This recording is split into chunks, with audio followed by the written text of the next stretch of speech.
Hey there, so you want to know how to write a grant proposal.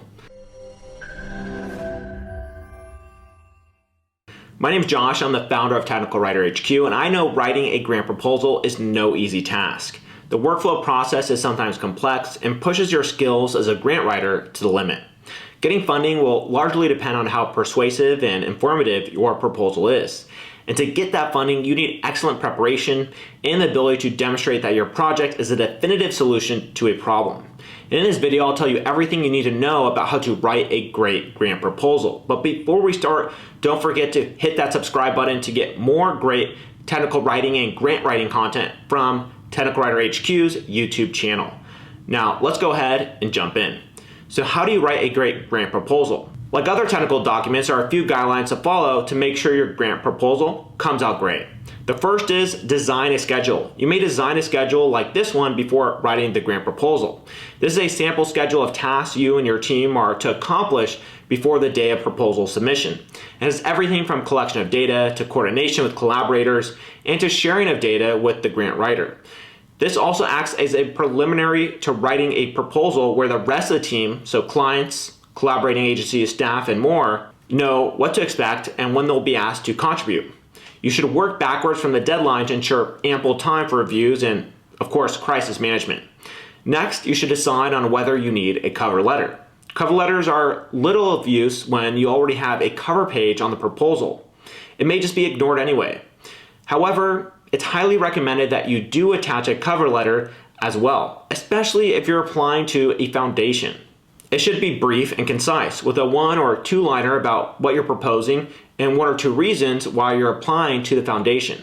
The reasons should be based on the foundation's own interests and priorities. If any of the program managers have helped you put the proposal together, mention them, as well as whatever you discussed with them. If this is your second time applying for a grant in the same foundation, mention how helpful and important the grant was to the community. Okay, now it's time to create a short executive summary. And this is after the cover page and the cover letter, and this is where you'll put that abstract or executive summary in the grant proposal. And the abstract is your most important marketing tool since it's usually the first meaningful section the reviewer sees. However, you can't really write a full abstract until towards the end of the proposal, which causes a lot of writers to not dedicate as much time to it as they should. Nevertheless, you can use it to make a great first impression. Since grant makers don't ask for an abstract, writers assume that it's not required. However, an abstract gives you the opportunity to have a great little summary right at the forefront, providing ultimately a competitive edge over proposals that reviewers have to read through in order to find program summaries. Now, you may be saying, well, isn't this redundant? Yes, it can be a little bit redundant, but redundancies aren't bad in grant writing as long as they don't devolve into repetition.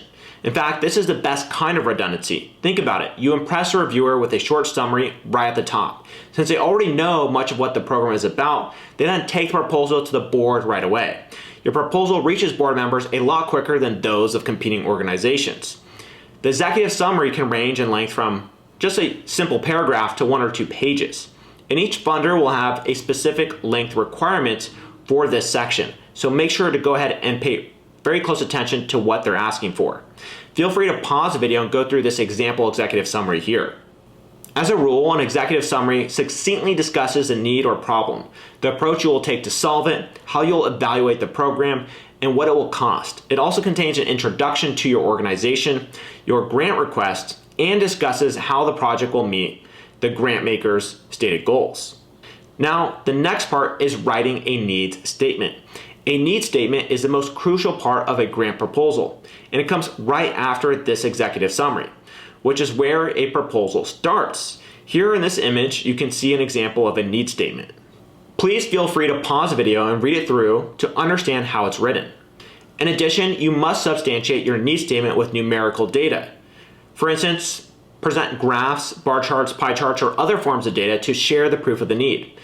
It is also the second element of a need statement, so you shouldn't miss this at all. Here I present an example of a chart that justifies our example need statement we saw previously. The proof of need is followed by a narrative explanation. This is how you explain a narrative in this particular case. According to the Police Department Drug Prevention Unit, the number of arrests for drug-related activities has increased over the past 5 years, rising from no drug activity in 2005 to 150 arrests in 2008. The unit shows the number of persons engaged in drug use in 2009 at 300. This chart shows a dramatic growth in drug use, and this is how we create a compelling need statement. And the next part here is to introduce your organization. Now that you have set the stage for the entire proposal, you can get started on who you are. Share as much relevant information as you can about your infrastructure, history, mission, experience, and more. This includes a biography of key personnel, key partners, advisors, your business history, so success stories, company goals, and philosophy. Essentially, highlight your experience. Moreover, you can add client recommendations, letters of appreciation, feedback from clients, and the general public are all must-haves to write in a grant proposal. Also include all valid industry certifications like ISO or quality certifications. You should also include licenses and business and indemnity insurance details. Sometimes having a compliance matrix here of where you're compliant is helpful to show the funders that you understand the vertical well and won't run into legal trouble. You should also demonstrate that your organization has the capacity and ability to meet all the deliverables from an execution perspective, and again, meet all legal, safety, and quality obligations. You may be required to provide statements of creditworthiness to show that you can meet your financial commitments as well to your staff and contractors. Focus this section on the mission and strengths of the organization and use this section to highlight recent accomplishments, such as a successful project or even an award made to a program or staff member. Now, state your goals and objectives. Another essential part of a grant proposal process is clearly establishing your goals and objectives and ultimately aligning it with the grantor's mission and project details that they have set forth. So if they're looking to create X new number of housing projects, then say that's what you're aiming to do too. Many proposals fail because they forget or mishandle this step, so all their hard work is wasted. Write details about the desired outcome and how success will be measured. This section is key to providing information on the benefits that the beneficiary, the community, the government, or the client will see for their investment. And although they sound similar, goals and objectives should be separated. Think of goals as broad statements and objectives as more specific statements of intent with measurable results in a time frame. Now it's time for the bulk of the proposal, methods and strategies. Now that the funding agency or recipient knows your goals, it's time to tell them how you plan to ultimately achieve them. So list the new hires and skills, additional facilities, transportation, and support services that you need to deliver the project and achieve the defined measures for success. Showing good discipline and project management methodologies with detailed requirements and articulated individual tasks, such as project schedules, will keep a good focus on the tasks, deliverables, and results, giving confidence to the funders that you can execute. Your program should lay out in comprehensive detail how it will solve the problem that you point out. And the description should be realistic, laid out in an easily readable manner. List down all the planned activities that the program encompasses, and do this in order of the dates on which they will be performed. If you have just one activity that will be repeated, write that down too. The more transparent you are, the better. Most project plans include a narrative explanation of how the project will be implemented, and also several specific sections, which may be placed into a table, written again as a narrative, or sometimes a combination of both. They include, depending on the proposal instructions, some combination of the following: goals of the project, objectives, planned outcomes, action steps, timelines, resources needed, evaluation indicators. So include them in your project description after reading the grant requirements and build a strong narrative. In order to understand what a timeline looks like, here is an example timeline divided by quarters and grant years. As grant writers, you'll have to polish your skills by creating such tables and listing out each activity within the timeline, leading to the achievement of goals and conclusive objectives.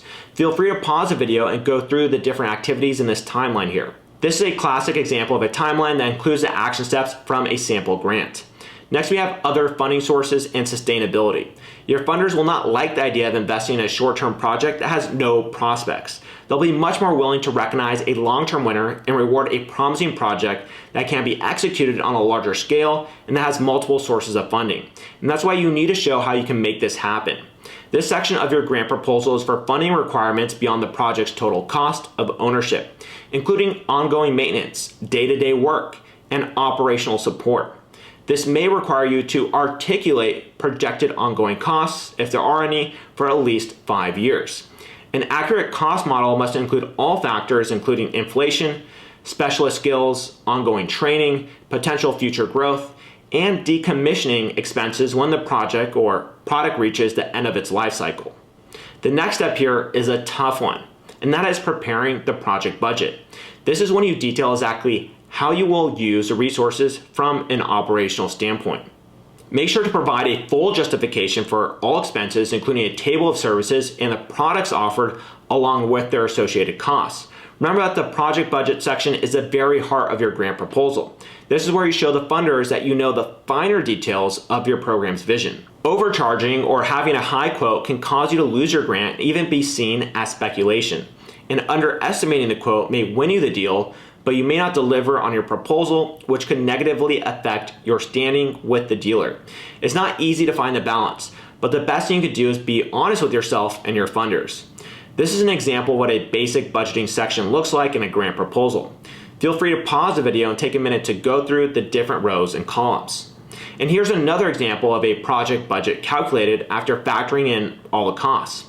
Please take a moment to go through this example and get yourself acquainted with this section of the grant proposal. In short, grant proposals represent a tremendous economic benefit for nonprofit organizations, so you, as a grant writer, should do your best to create a compelling grant proposal. And although it may seem complicated at first, if you follow these tips that I've given you, you can considerably improve the quality of your grant proposals. And there we have it. That's everything on how to write a great grant proposal. If you enjoyed this video, make sure to go ahead and give it a thumbs up and subscribe to our channel for more technical writing and grant writing content. And I'll go ahead and see you on some of our following videos. Cheers.